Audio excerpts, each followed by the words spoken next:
नमस्कार, आप देख रहे हैं 5 की बात। मैं हूं नगमा। दिल्ली के मुख्यमंत्री अरविंद केजरीवाल ने आज भारत को नंबर 1 बनाने के लिए मेक इंडिया नंबर 1 की शुरुआत की है। केजरीवाल की ये मुहिम क्या केंद्र सरकार के भारत को विश्वगुरु बनाने की मुहिम का जवाब हो सकती है या क्या उसे ये चुनौती दे रही है? केजरीवाल ने इसमें सभी पार्टियों को साथ आने के लिए कहा है, बीजेपी हो या कांग्रेस। कहा कि ये राष्ट्र का सवाल है। हमें भारत को वापस दुनिया का नंबर 1 देश बनाना है। We have to make India great again. तो आज हम एक राष्ट्रीय मिशन की शुरुआत करने जा रहे हैं और उस मिशन का नाम है मेक इंडिया नंबर 1। 130 करोड़ लोगों को इस मिशन के साथ जोड़ना है। इस देश के हर नागरिक को इस मिशन के साथ जोड़ना है। इस देश के हर नागरिक का सपना रहा है कि भारत को दुनिया का नंबर 1 देश बनाना है। 130 करोड़ लोगों को अब इस मिशन के साथ जोड़ना है। तो कैसे बनेगा देश नंबर 1? इसके लिए केजरीवाल के पास 5 आइडियाज भी हैं। उन्होंने ये 5 ठोस बातें सामने रखी, जैसे कि स्वतंत्रता दिवस के मौके पे प्रधानमंत्री मोदी ने लाल किले की प्राचीर पे 5 प्रण सामने रखे थे। केजरीवाल ने अपना भी एक प्रण बताया और ये 5 बातें मेक इंडिया नंबर 1 के लिए जरूरी बताई। तो ये 5 बातें क्या हैं? देखिए, केजरीवाल ने कहा कि सबसे पहले जरूरी है कि हर बच्चे को शिक्षा दी जाए। हर एक बच्चा जो शिक्षित होगा वो उस परिवार को अमीर बनाएगा। तो उन्होंने बात की है मुफ्त शिक्षा की। उन्होंने बात की है कि सभी लोगों को मुफ्त इलाज, अच्छा इलाज मिलना चाहिए। तो मुफ्त इलाज दूसरा वो आइडिया है जो इंडिया को नंबर 1 बना सकता है। युवाओं को रोजगार देने की बात है कि बड़ी संख्या में युवा बेरोजगार है और इनके लिए रोजगार है, इन्हें ये रोजगार देना जरूरी है। और चौथी बात, जैसे प्रधानमंत्री ने भी कहा था, महिलाओं के सम्मान की बात। केजरीवाल ने भी यही बात कही, महिला का सम्मान ये जरूरी है। और उन्होंने किसानों के लिए काम की बात की। तो ये वो 5 बातें हैं जिसकी बात केजरीवाल कर रहे हैं कि इन 5 चीजों को करने से इंडिया नंबर 1 बन जाएगा। तो 2024 में आम चुनाव होने हैं, ये सब लोग जानते हैं और सभी चीजें अब इसी पहलू से देखी जा रही हैं। सभी पार्टियां इसके लिए कमर कस रही हैं, तैयारी कर रही हैं। केजरीवाल की आम आदमी पार्टी भी अपने विस्तार में लगी है और इसका विस्तार हम सब जानते हैं कि दिल्ली से बाहर पंजाब में जबरदस्त जीत के साथ हुआ। इसके अलावा उनकी नजर उत्तराखंड पे रही। गुजरात में चुनाव होने हैं, उस पर उनकी नजर है। केजरीवाल सरकार दिल्ली के बाहर दूसरे राज्यों में अपनी पैठ मजबूत करने की जी तोड़ कोशिश में है। ऐसे में मेक इंडिया नंबर 1 अभियान एक नेशनल कैंपेन के तौर पर अपनी पहुंच देश के दूसरे हिस्सों में बढ़ाना या अपनी लोकप्रियता देश के दूसरे राज्यों तक पहुंचाने के तौर पे देखा जा रहा है। केजरीवाल ने इस मिशन के तहत ऐलान किया है कि देश के हर नागरिक को इस मिशन के साथ जोड़ना है। इसके साथ साथ कांग्रेस बीजेपी पर भी वार किया और कहा कि इन पार्टियों के भरोसे, नेताओं के भरोसे अगर छोड़ दिया तो अगले 75 साल और हम पीछे रह जाएंगे। किसी को परिवार प्यारा है यानी कांग्रेस पे निशाना, किसी को दोस्त प्यारा है यानी बीजेपी पे निशाना। तो क्या ये शुरुआत है मिशन 2024 की? ये इस वक्त एक सवाल है और इस पर चर्चा के लिए हमारे साथ कुलदीप कुमार हैं जो प्रवक्ता हैं आम आदमी पार्टी के, मुदित अग्रवाल हैं प्रवक्ता हैं कांग्रेस के, शांत प्रकाश जाटव बीजेपी समर्थक। स्वागत है आप तमाम लोगों का। शांत प्रकाश जाटव, आप इस मुहिम को कैसे देख रहे हैं? केजरीवाल ने आमंत्रित किया है बीजेपी को, कांग्रेस को, सब साथ आए, ये राष्ट्र की बात है। भारत को नंबर 1 बनाने के जो उन्होंने आइडियाज दिए, आपको क्या कहना है उस पर? मैं उनके पूरा भाषण सुना और मैं समझता हूं कि बहुत एक अच्छा कदम है कि इन्होंने भी जो हमारा मिशन है उसमें शामिल हो गए हैं। हम मेक इन इंडिया के नाम से हमने शुरू किया। आज पूरे देश में हम बहुत अच्छा विकास कर रहे हैं, अच्छा निर्माण कर रहे हैं, हर क्षेत्र में हम आगे बढ़ रहे हैं और देर आए दुरुस्त आए। आज कम से कम जो है अरविंद केजरीवाल जी ने उसी मिशन पर चलने का संकल्प अपने कार्यकर्ताओं को दिया है जी।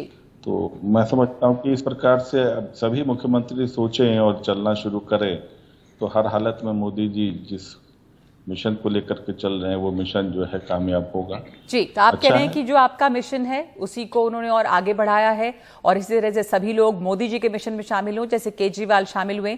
कुलदीप कुमार, प्रवक्ता आम आदमी पार्टी के, आपका क्या जवाब है? ये make in India versus make India number 1 है। मेक इन इंडिया ऑलरेडी जो केंद्र सरकार की मुहिम है, प्रधानमंत्री मोदी की मुहिम है, उसके जवाब में एक अक्षर उसमें जोड़ के अब मेक इन इंडिया नंबर 1, क्या फर्क है दोनों में? देखिए नगमा जी, देश को आजाद हुए 75 साल हो गए और आज जो देश हमारे देश के बाद में आजाद हुए वो देश हमसे कई आगे निकल चुके हैं, काफी तरक्की कर चुके हैं। तो आज जरूरत है कि हम सब लोगों को मिलकर इस देश को नंबर 1 बनाना है। इस देश की ये जो मुहिम माननीय मुख्यमंत्री अरविंद केजरीवाल जी ने आज शुरू की है, ये इस मुहिम में हम सब 130 करोड़ देशवासियों को मिलकर भारत को नंबर 1 बनाना होगा और नंबर 1 बनाने तो की यही बोल रहे थे श्याम प्रकाश जाटव की ये मुहिम पहले से थी केंद्र सरकार की, प्रधानमंत्री मोदी की, उसी में शामिल हुए आप लोग कब? देखिए मोदी जी की मुहिम क्या थी क्या नहीं थी वो तो मोदी जी को पता होगा, देशवासियों को पता होगा। मोदी जी की मुहिम में तो देश के लोगों को 2 करोड़ रोजगार देने की बात थी और 8 साल में 16 करोड़ रोजगार देने की बात थी, लेकिन इनकी पार्लियामेंट की रिपोर्ट कहती है कि मात्र 7 लाख लोगों को रोजगार मिला। मोदी जी की मुहिम तो ये थी कि 2022 तक हर व्यक्ति को सर पर छत होगी।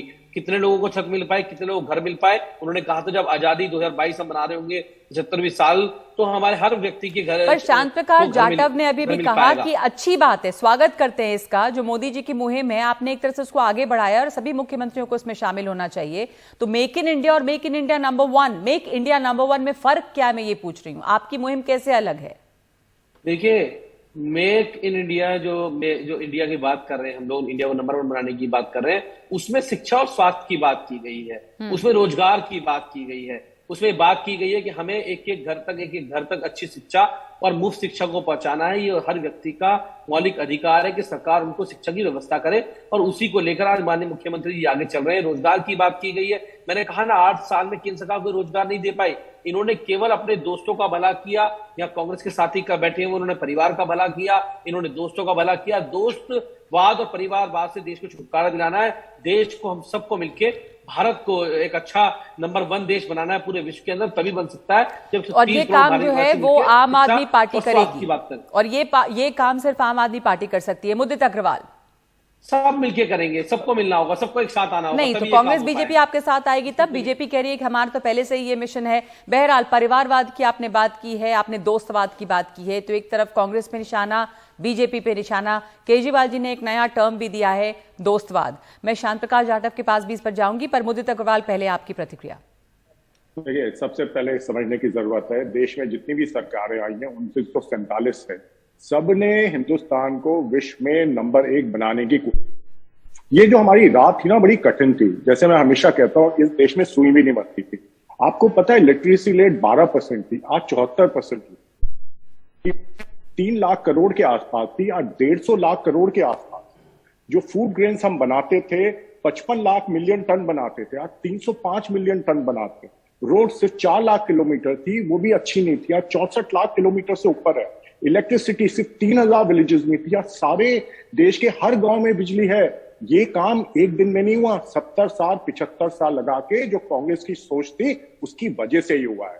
आज अगर दुनिया में लोग भारत का लोहा मानते हैं वो इसलिए मानते हैं क्योंकि कांग्रेस ने ज्यादातर समय जो 75 साल में सरकार चलाई सुशासन किया, जिसकी वजह से मानते हैं। आज अगर 5वीं और 6ठी अर्थव्यवस्था सबसे बड़ी हिंदुस्तान विश्व की बनी है, बीजेपी वाले की वजह से बनी है, केजरीवाल जी की वजह से बनी है।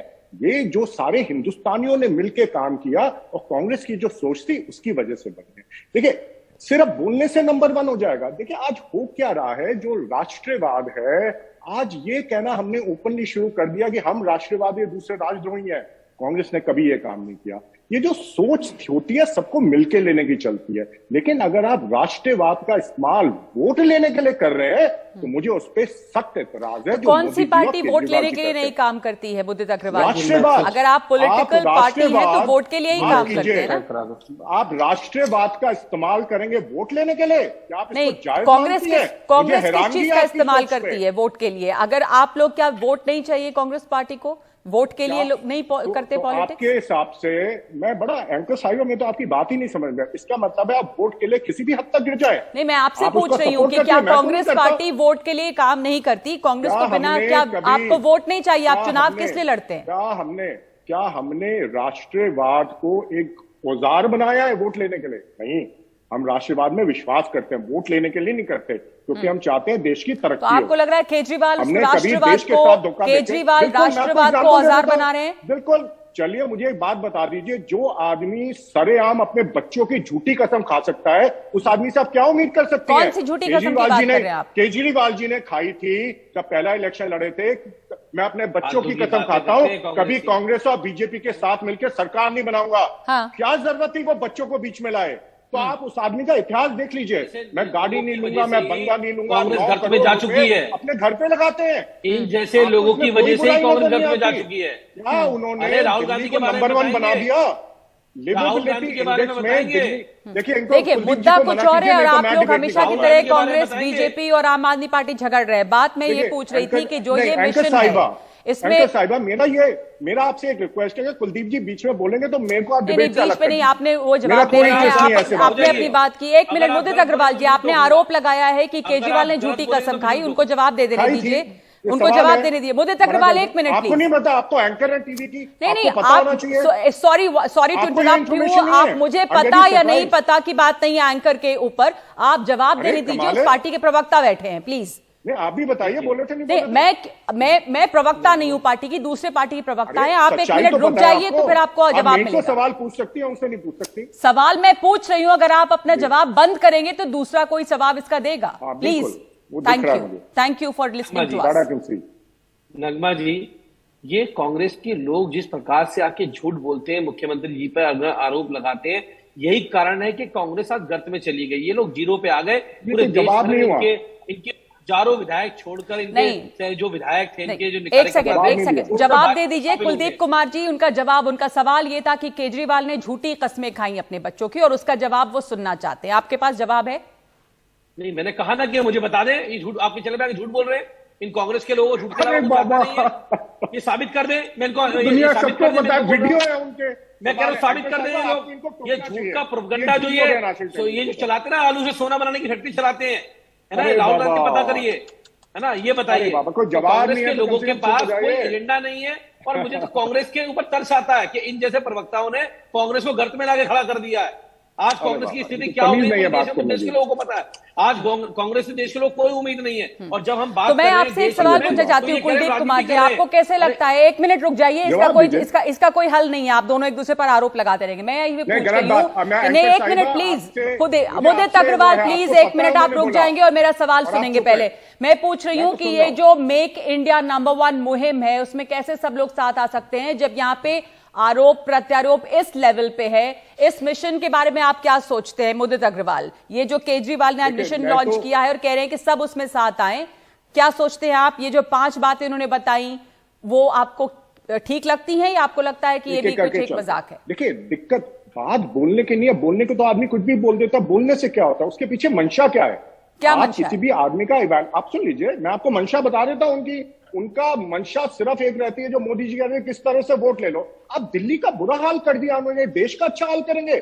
एक फ्लाईओवर दिल्ली में नहीं बना, मेट्रो लेट हो रही है, विश्व की शायद 4थी सबसे पोल्यूटेड सिटी है, लिवेबल इंडेक्स में 112 नंबर पे है। आप कोई भी पैमाना ले लीजिए, कहां पे हम अच्छा कर रहे हैं पिछले 8 साल में? मुझे जवाब तो दीजिए। एजुकेशन की बात करते हैं, दिल्ली सरकार कुलदीप कुमार अगर दिल्ली को नहीं संभाल पा रहे हैं तो फिर देश को कैसे संभालेंगे? ये सवाल है कांग्रेस के प्रवक्ता का। कुलदीप कुमार जी, अगर आप पॉइंट पे जवाब दे सकेंगे तो। दिल्ली में जो उन्होंने बताया आंकड़ा, मेट्रो की बात उन्होंने की है, पोल्यूशन की बात उन्होंने की है, दिल्ली को नहीं संभाल पा रहे तो देश को कैसे संभालेंगे? ये सवाल।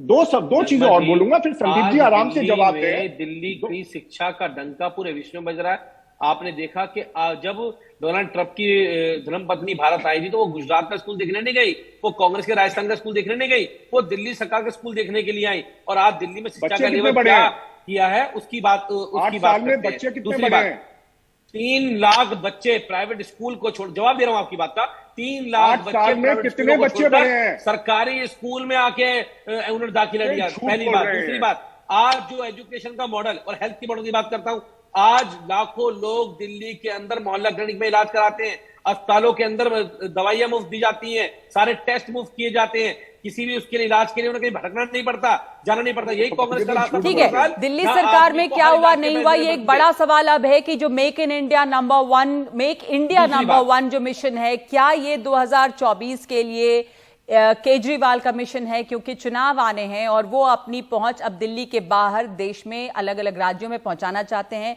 गुजरात में चुनाव होने उस पर उनकी नजर है, पंजाब में सरकार बन चुकी है, तो ये आप make in India versus make India number one के तौर पे देखते हैं। शांत प्रकाश जाटव, आपको लगता है ये नेशनल मिशन है उनका और नजर 2024 पे है? हाँ बिल्कुल, जिस तरीके का इन्होंने भाषण दिया है उस हिसाब से ये पूरी तरीके से 2024 को ध्यान में केंद्रित करके और मैं ही इस देश के लिए अगला प्रधानमंत्री का रूप हूँ ऐसा ध्यान में कराना चाह रहे हैं, ताकि और दल भी इनके साथ लग जाएं। और जाहिर सी बात है और अन्य लोग, ममता जी भी हैं, नीतीश जी भी हैं, वो भी इसी प्रयास में हैं। तो ये आज एक तरीके से 2024 के चुनाव के लिए इन्होंने अपने आप को पेश किया है और कुछ मुद्दों को लेकर के ये काम करने वाले हैं, जिन मुद्दों को जाहिर तौर पर ये जमीनी स्तर पर अपनी उन स्टेट में जहां पर ये सरकार है इनकी, वहां पर इम्प्लीमेंट नहीं कर पाए, मगर कम से कम चुनावी जुमले के रूप में इन्होंने इसको शुरू किया है और उसी को लेकर के ये इस वक्त चल रहे हैं और सब लोग इनके साथ चलें ऐसा मान रहे हैं, इनको नेता मान लें। और मोदी जी के सामने ये फ्रंट लाइन में प्रधानमंत्री कैंडिडेट के रूप में विपक्ष की तरफ से इनको रखा जाए, ऐसा एक प्रयास इनकी तरफ से आज से शुरू होता हुआ दिखाई दे रहा है। जी, ये जो प्रयास है कि मोदी जी के मुकाबले विपक्ष के नेता के तौर पे खड़े रहें, क्या विपक्ष इसके लिए तैयार होगी? एक बड़ा सवाल है। वैसे हर चीज जो मोदी जी ने पहल की, आपने देखा कि केजरीवाल जी की तरफ से भी वो उसी तरह की पहल रही, चाहे वो हर घर तिरंगा बनाम हर हाथ तिरंगा हो, वो हर चीज जो केंद्र सरकार ने जिसकी शुरुआत की वो वहां पे भी, यहाँ पे भी हम देखते हैं। सवाल यह है कि क्या विपक्ष इसके लिए तैयार होगा? क्या केजरीवाल एक नेशनल लीडर के तौर पर उभर रहे हैं और उन्हें कोई चुनौती दूसरे नेता से मिलती है? क्योंकि बहुत सारे अभी रेस में बड़े सारे लोग और हैं, चाहे नीतीश कुमार हो, चाहे ममता बनर्जी हो। कुलदीप कुमार, आपका क्या मानना है इसके ऊपर? ये नेशनल मिशन है, 2024 पे नजर है, अपने को एक बड़ा नेता, विपक्ष का बड़ा नेता, विपक्ष की तरफ से उम्मीदवार के तौर पे केजरीवाल प्रेजेंट कर रहे हैं, उनका make India number one mission इसी के ऊपर टारगेटेड है। देखिए, अभी यहाँ हमारे बीजेपी के प्रवक्ता बैठे हुए हैं शांत प्रकाश जाटव जी, इनका व्यक्तिगत राय हो सकती है, आम आदमी पार्टी की राय ये नहीं है। ये जो है एक सोशल मिशन है और देश के सभी लोगों से आह्वान किया गया है कि भारत को दुनिया का नंबर वन देश बनाने के लिए सभी लोग साथ आए और उसके लिए हमने सबसे आह्वान किया है, सबसे रिक्वेस्ट की, अपील की है माननीय मुख्यमंत्री जी कि सब लोगों को इसमें साथ आना चाहिए। और आज देश के लोगों की जरूरत है कि हिंदुस्तान दुनिया का नंबर वन देश बने और तभी बन सकता है जब हम शिक्षा की बात करें, जब हम स्वास्थ्य की बात करें, रोजगार की बात करें, किसानों की आय की बात करें, और तभी हो सकता है जब हम एक एक जगह तक शिक्षा को आगे बढ़ाने के लिए काम करेंगे, तभी हो सकता है। तो 2024 से आम आदमी पार्टी का मिशन को लेना देना नहीं है, ना ही उसके विस्तार से लेना देना। ये एक सोशल मिशन है और सभी लोगों को जोड़कर आगे बढ़ने का मिशन है। आम आदमी पार्टी दिल्ली से आगे निकल के पंजाब में सरकार बनी और दूसरे राज्यों में लगातार केजरीवाल जी के कैंपेन हो रहे हैं, उनकी सभाएं हो रही हैं, तो क्या आम आदमी पार्टी नहीं चाहती कि वो दिल्ली से आगे बढ़े दूसरे राज्यों में, गुजरात में, उत्तराखंड में? निश्चित रूप से आम आदमी पार्टी का विस्तार दिल्ली के बाहर हुआ है और आज देश भर के लोगों की उम्मीद अरविंद केजरीवाल जी से है, क्योंकि वो जानते हैं कि आम आदमी पार्टी ने कैसा मॉडल एजुकेशन हेल्थ सेक्टर में दिया है, इसलिए अरविंद केजरीवाल जी देश के लोगों की उम्मीद है। लेकिन ये जो इंडिया को नंबर वन बनाने का मिशन है, ये किसी पार्टी का मिशन नहीं हो सकता, ये एक सामाजिक मिशन है और ये सब तभी पूरा हो सकता है, ये कोई अरविंद केजरीवाल जी अकेले या कोई व्यक्ति अकेला नहीं कर सकता। इसको करने के लिए हम सबको साथ आना होगा, 130 करोड़ देशवासियों को साथ आना पड़ेगा। उन्होंने तो कांग्रेस के लोगों से भी अपील करी, बीजेपी के लोगों से अपील करी कि आप भी साथ आए, आप भी शिक्षा को बीजेपी कह रही है कि आप हमारे साथ आ जाएं, बीजेपी के लिए आप हमारे साथ आ जाएं। हमने तो पहले ही ये बात कही है, मेक इन इंडिया या भारत का विश्व गुरु बनना, तो इसमें अलग क्या है? आप बीजेपी केंद्र में है, बड़ी पार्टी है, आप उनके साथ हो। जुमले देना और जनता के लिए काम करना दोनों में बड़ा फर्क है। आज तो ये आपका आरोप है कि वो जुमले दे रहे हैं, पर वो कहेंगे कि आपके ये जुमले हैं। ये तो अमित शाह जी ने खुद कहा था अपने मुंह से कि हमने 15 लाख जुमला दिया था। 15 लाख का वादा हमारा जुमला था, उन्होंने खुद अपने मुंह से टीवी चैनल्स के ऊपर उन्होंने स्वीकार किया था। दूसरी बात है, मैंने बार बार मैं कहता हूं कि माननीय मोदी जी ने 2014 में कहा था बहुत ही महंगाई की बात, अब की बार मोदी सरकार, उस महंगाई का क्या हुआ? महंगाई लगातार बढ़ती जा रही है। 2 करोड़ रोजगार देने का वादा किया था, हर घर पर छत देने का वादा किया था, अब तो आजादी के 70 वर्ष पूरे हो गए, घर की छत तो नहीं मिली लोगों को। तो जो भी वादा मोदी जी ने किया, एक भी वादा पूरा नहीं किया। कालाधन लाने की बात की थी, आज कालाधन का हिसाब किताब देने वाला कोई नहीं है। पर कुलदीप कुमार, आपका वादा और उनका, कुलदीप कुमार एक मिनट, वो तो बीजेपी ये कह सकती है आपका वादा और उनके जो बातें हैं वो सिर्फ जुमला, ऐसा क्यों? शांत प्रकाश जाटव, ये जो वादा कर रहे हैं वो पूरा कर रहे हैं, आप लोग जो वादा करते हैं वो वादा नहीं। लोगों ने 8 वर्ष बीजेपी को देखा है, 8 वर्ष लोगों ने बीजेपी को देखा है, उसकी कार्यशैली को देखा है कि 8 वर्षों में उन्होंने क्या काम किया, लोगों के सामने एग्जाम्पल खड़ा हुआ है। तो लेकिन अगर हमें भारत को नंबर 1 बनाना है तो उसके लिए सब लोगों को साथ आना पड़ेगा, किसी एक व्यक्ति के होने से नहीं होगा। तो माननीय मुख्यमंत्री जी ने वही आह्वान किया कि सभी लोग राष्ट्र हित के लिए, देश को नंबर 1 बनाने के लिए सब लोग साथ आए। तो उसमें सब लोग क्या, आप सभी पार्टी, कोई भी बड़ी पार्टी आपके साथ आने के लिए तैयार है? वो तो मैं आपसे पूछ रही हूँ कि बड़ी पार्टियां कह रही है, बीजेपी कह रही है कि पहले से ही हम तो ये कर रहे हैं, आप हमारे साथ आ जाएं, आप हमारी मुहिम आगे बढ़ा रहे हैं। तो इसका मकसद क्या है दरअसल? शांत प्रकाश जाटव, देखिए नगमा जी, ये पार्टी जो है वो भ्रष्टाचार के नाम पर इसने आंदोलन करके आई थी और उसी के आधार पर कि हम भ्रष्टाचार मुक्त भारत देंगे। आज की डेट में ये सबसे ज्यादा इनके मंत्री और विधायक जो हैं वो जेलों में बंद हैं। मुझे लगता है कि ये मेक इंडिया नंबर 1 की जगह आम आदमी पार्टी भ्रष्टाचार नंबर 1 वाले मुहिम इन्होंने चला करके रखी। शायद ये आत्म संतुलन कर रहे हैं, अब ये खुद महसूस कर रहे हैं कि कहीं ना कहीं कुछ गलती हुई है, इसलिए मेक इंडिया नंबर 1 पर अब इन्होंने आज मिशन उठाया है। नहीं तो अभी तक तो भ्रष्टाचार में नंबर 1 है ये। और जिस तरीके से मुझे लगता है कि सहम गए हैं जो, क्योंकि इनकी हालत खराब हो गई है, तो उस मिशन को लेकर के जिसको मोदी जी चला रहे हैं उस मिशन में सहमति दिखा रहे हैं ताकि जो है लोगों का भरोसा जीत सके। अदरवाइज तो जिस तरीके से इनके तमाम मंत्री और विधायक पंजाब और दिल्ली में जेलों में बंद हैं, उनके ऊपर कार्रवाइयां हो रही हैं, ये जो है कहीं ना कहीं जो है खुद ही अपने घेरे में फंस चुके हैं। उससे लोगों का ध्यान निकालने के लिए इस प्रकार के इन्होंने कंसेप्ट शुरू किए हैं। तो आपका कहना है कि जी आपका कहना है कि मोदी जी के जो कार्यक्रम है या मोदी जी का जो मिशन है उसी में एक तरह से वो शामिल होकर सहमति जता के लोगों में अपनी स्वीकार्यता और बढ़ाने की कोशिश कर रहे हैं। तो लेकिन जी पर मुदित अग्रवाल, आपका क्या मानना है? आखिरी सवाल आपसे, क्या ये 2024 के मिशन के तहत आप देखते हैं कि इसलिए इन्होंने इनकी नजर अब दूसरे राज्यों पर है और ये जो मिशन इन्होंने आज किया है वो इसलिए है और केजरीवाल अपने आप को विपक्ष का एक बड़ा नेता के तौर पे प्रेजेंट करने की तैयारी कर रहे हैं इसके लिए? मुझे उम्मीद है आप मेरे को टोकेंगे नहीं। देखिए, देश को नंबर 1 बनाने का जो मिशन है वो हर हिंदुस्तानी का मिशन है और हमेशा से रहा। दिक्कत आजकल क्या है, देश प्रेम को भी इलेक्शन स्ट्रैटेजी की तरह इस्तेमाल किया जाता है, जिसमें मुझे सख्त विरोध है इस चीज का। देखिए, आप देश प्रेम कीजिए लेकिन उसको इलेक्शन स्ट्रैटेजी की तरह इस्तेमाल मत कीजिए। केजरीवाल ने 5 चीजें बोली, मैं एक एक करके चल लेता हूं। वुमेन एम्पावरमेंट की बात कर रहे थे, वो चीफ मिनिस्टर बोल रहा है जिसके कैबिनेट में एक भी महिला नहीं। किसान की बात कर रहे थे, ये वही है जो किसान मूवमेंट दिल्ली में हुआ था, बुराड़ी से उनको हटाने में उनका प्राइम रोल रहा था केजरीवाल जी का। अनएम्प्लॉयमेंट की बात करते हैं, देश की जो एवरेज अनएम्प्लॉयमेंट है 7.8% है, दिल्ली में 10.8% है, 2% ज्यादा। इसके बाद फ्री हेल्थ की बात करते हैं। देखिए, कोरोना काल में कितने लोगों की मृत्यु हुई, वेंटिलेटर नहीं था, आईसीयू नहीं था, बेड नहीं थे, और ये सारी पोली खुल गई। आधे ये जो काफी जो आपके मोहल्ला क्लिनिक में उसमें गधों के अस्तबल बने हुए, कभी कोई जाके देखे तो सही। एजुकेशन की जो बात होती है, एजुकेशन सुधारना किसे कहते हैं? दिल्ली में पिछले 8 साल में शायद ही कोई बच्चा दिल्ली सरकार के स्कूलों में बड़ा है, लेकिन मैंने एजुकेशन सुधार दी। कैसे सुधारी मैं बताता हूं, वो ऐसे सुधारी है, एडवर्टाइजमेंट देख के सुधार ली। जैसे आपको पता है पीछे कार्यक्रम हुआ था, एक गवर्नमेंट ने पॉलिसी लॉन्च की थी कि भैया हम वजीफा देंगे बच्चों को। 19 करोड़ रुपए एड में खर्च हुए, वजीफा दिया सिर्फ 2 जनों को और वो भी पैसे नहीं अलॉट हुए। ये तरीका करप्शन में नंबर 1 है दिल्ली इस समय। कोई ठीक, ऐसा देखिए ये बहस जो है एमपी टिकट नहीं ये है जो बिकता नहीं है बहस जो केजरीवाल है के वो पास। अंतहीन है। दिल्ली सरकार के दावे हैं कि लोग बच्चों ने स्कूल्स छोड़ के प्राइवेट स्कूल्स दिल्ली के स्कूलों में एडमिशन लिया है, शिक्षा का उनका मॉडल वर्ल्ड मॉडल है। लेकिन इस वक्त सवाल ये है कि ये जो मिशन की शुरुआत हुई है क्या वो लोगों को साथ जोड़ेगी, क्या वो 2024 पर नजर रखते हुए मिशन जो है वो लॉन्च किया गया है। बहुत धन्यवाद आप लोगों का इस चर्चा में शामिल होने के लिए।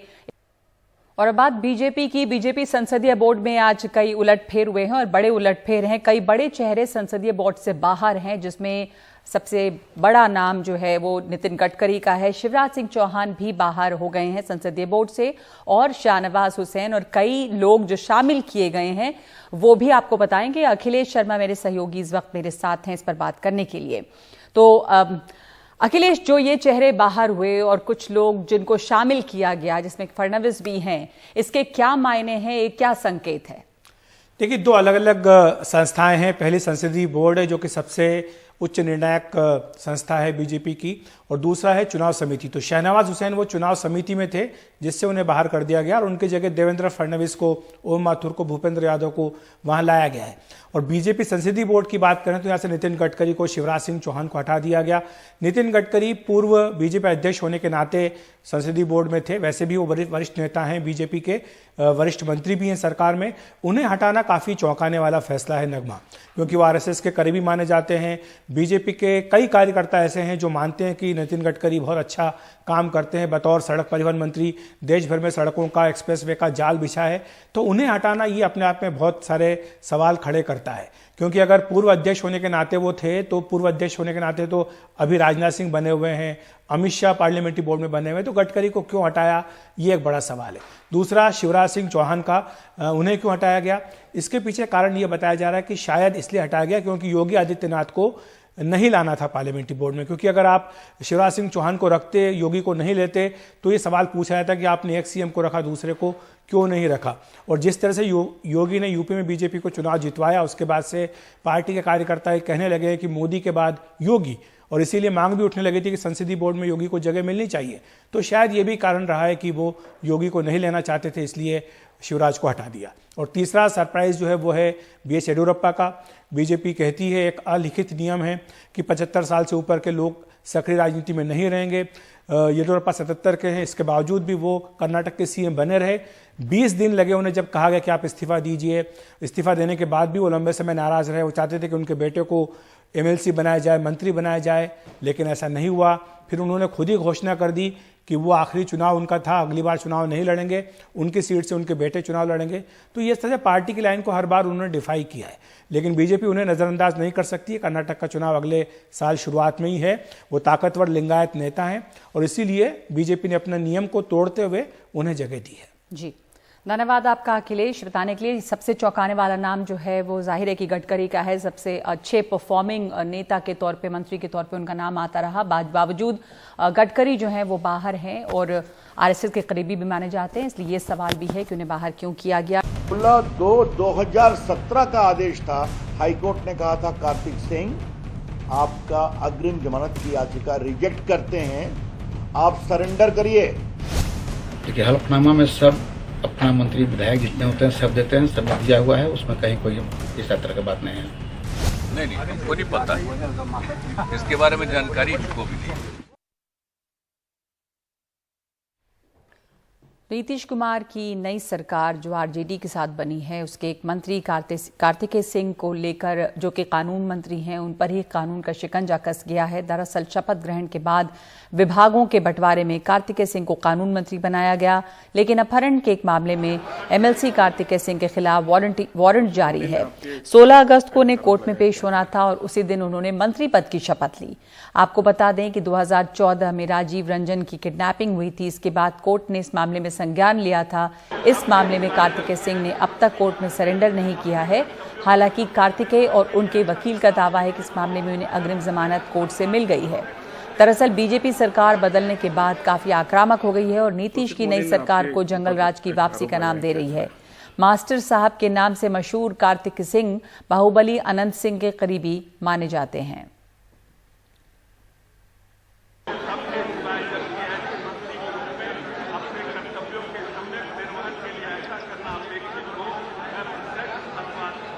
हमारे साथ हैं बिहार के पूर्व मुख्यमंत्री और राज्यसभा से सांसद सुशील कुमार मोदी। बिहार के जो कानून मंत्री हैं कार्तिकेय सिंह पर आरोप लगा रहे हैं, क्या आरोप है सर आप लोगों का? नहीं, आरोप यही है कि एक किडनैपिंग के मामले में वो अभियुक्त हैं, उन पर वारंट निकला, 16 तारीख को उनको सरेंडर करना था, तो उन्होंने सरेंडर नहीं किया और राजभवन में जाकर शपथ लेते हैं और कानून मंत्री का दायित्व उनको दे दिया जाता है। तो अगर किसी व्यक्ति पर वारंट है तो उनको सरेंडर करना चाहिए। और देखिए, जो उनकी एंटिसिपेटरी बेल है वो पटना हाई कोर्ट में रिजेक्ट हो चुकी है। ये मेरे पास उसका ये डॉक्यूमेंट है। ये 16 फरवरी 2017 को पटना हाई कोर्ट ने उनके एंटिसिपेटरी बेल पिटिशन को रिजेक्ट कर दिया था और उनको 16 अगस्त को उनको सरेंडर करना था।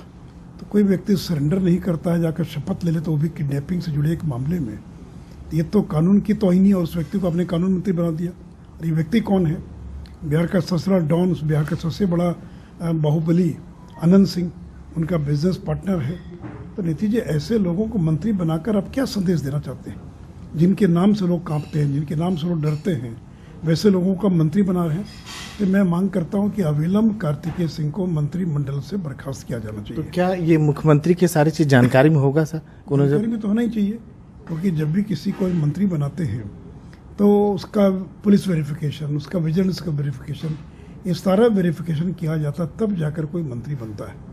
तो आपने क्या बिना वेरिफिकेशन बनाए उसको बना दिया? और किडनैपिंग के मामले में एक्यूज हैं और बाहुबली है, किस प्रकार के बाहुबली सब लोग जानते हैं, एक इनके बिजनेस पार्टनर हैं। तो कल तक आपकी दुश्मनी थी, आज उनसे दोस्ती हो गई आपके अनंत सिंह से और इनको मंत्री बना दिया। और ये तो हाईकोर्ट का ये एंटिसिपेटरी बेल को रिजेक्ट कर दिया हाईकोर्ट ने। और सरेंडर का मतलब होता है कि आपको इतना तारीख तक सरेंडर करना होगा, तो आपने सरेंडर नहीं किया और मंत्री बन जाते। तो ऐसे लोगों को बनाकर आप बिहार में सुशासन का संदेश नहीं दे सकते। कहा यह भी जा रहा है कि उनके वकील के तो दावा किया जा रहा है कि उनको क्लीन चिट मिल गई इस मामले को लेकर। तो कागज पेश करें ना, तो उन्होंने तो कोई कागज तरह का कब क्लीन चिट मिली उनको? तो इसलिए मैंने कहा कि ये तो मेरे पास कागज है कि हाई कोर्ट ने अगर रिजेक्ट कर दिया तो किसी दूसरे कोर्ट को ताकत है क्या कि वो किसी को बेल दे सकता है, एंटिसिपेटरी बेल दे सकता है? एंटिसिपेटरी बेल रिजेक्ट हुआ तो आपको सरेंडर करना था, तो आपने सरेंडर नहीं किया। ये कोर्ट ने नहीं कहा कि आप सरेंडर मत कीजिए। किस कोर्ट ने कहा कि आप सरेंडर मत कीजिए? आपको तो सरेंडर करना था। तो इसलिए देखिए, तो कहीं कोई क्लीन चिट वगैरह पुलिस पे नहीं मिली? पुलिस जांच मुझे तो जानकारी में नहीं है, मुझे पता नहीं, मैं तो कोई उनका वकील हूँ नहीं, इनको क्लीन चिट मिली कि नहीं मिली, क्या हुआ। लेकिन जो आप ही लोगों ने चलाया, मीडिया ने चलाया है, और जो डॉक्यूमेंट हम लोग के पास वो डॉक्यूमेंट बता रहे हैं कि उन पर वारंट था, 16 तारीख को उनको सरेंडर करना था। तो आप कानून मंत्री और कानून का पालन नहीं करते, वो भी किडनैपिंग के मामले में। तो इसलिए ऐसे लोगों को लेकर अगर नीतीश जब सरकार चलाइएगा तो बिहार के अंदर, पूरे देश के अंदर आप एक नेगेटिव मैसेज दे रहे हैं। जो बिहार में एक पॉजिटिविटी हम लोगों ने बनाने का प्रयास किया था, आप एक नेगेटिव माहौल, और लोगों को डर लग रहा है कि फिर लालू दौर कहीं लौट कर ना आ जाएगा। ये क्या हो गया सर? जैसे आपके साथ हटे, आप लोगों के साथ में नीतीश कुमार, उसके बाद ये सारी चीजें। चलिए, इस पर बहुत लंबा मैं जवाब दे चुका हूँ, फिर कभी इस पर भी, केवल आज कार्तिकेय सिंह पर बात। लेकिन आपकी क्या डिमांड क्या है सर? मेरी डिमांड है कि कार्तिकेय सिंह को अविलंब बर्खास्त किया जाएगा। तो ये थे सुशील कुमार मोदी, जिनका ये कहना है कि बिहार के कानून मंत्री को तुरंत नीतीश कुमार बर्खास्त करें।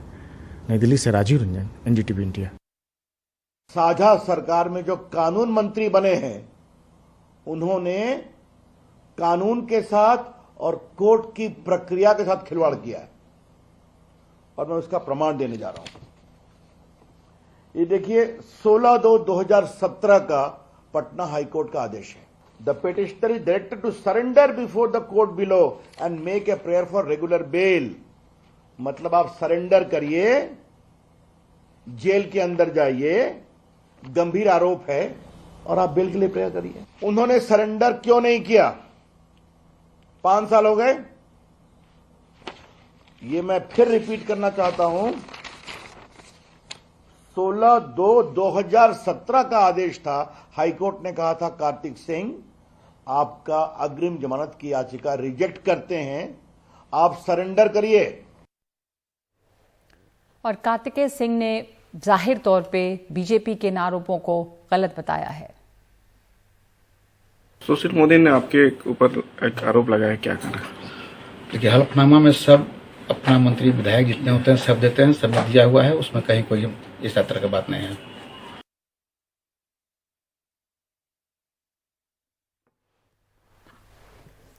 और मुख्यमंत्री नीतीश कुमार ने यह कहा है कि उन्हें इस मामले की कोई जानकारी नहीं है। उनका वारंट जारी हुआ है सरकार पे? नहीं, हमको नहीं पता, इसके बारे में जानकारी हमको भी नहीं।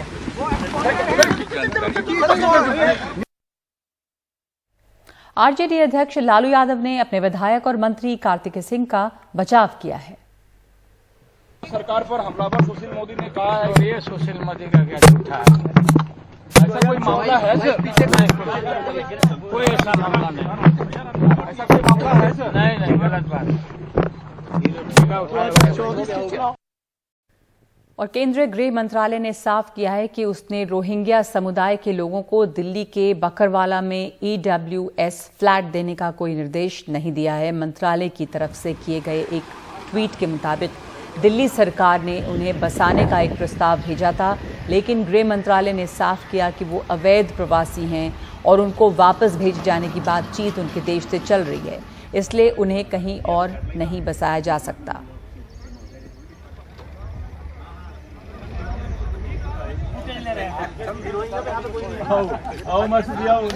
अभी देखिए मजे की बात ये देश के गृह मंत्री अमित शाह, पहले गाली दी इन्होंने पीडीपी को कि पीडीपी ने रोहिंग्या बसा दिए, और फिर पीडीपी के साथ इन्होंने सरकार बनाई।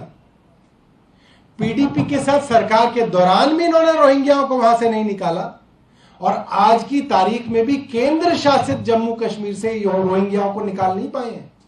इन्होंने उनको वहीं पे बसा रखा है। दिल्ली के अंदर रोहिंग्या किसने बसाए? इन्होंने बसाए। पूरे देश के अंदर रोहिंग्या बसाए गए, किन्होंने बसाए? भारतीय जनता पार्टी ने बसाए। तो ये आम आदमी पार्टी का आरोप है कि भारतीय जनता पार्टी ने ही पूरे देश में रोहिंग्या समुदाय को बसाया है। और इस वक्त 5 की बात में इतना ही। नमस्कार।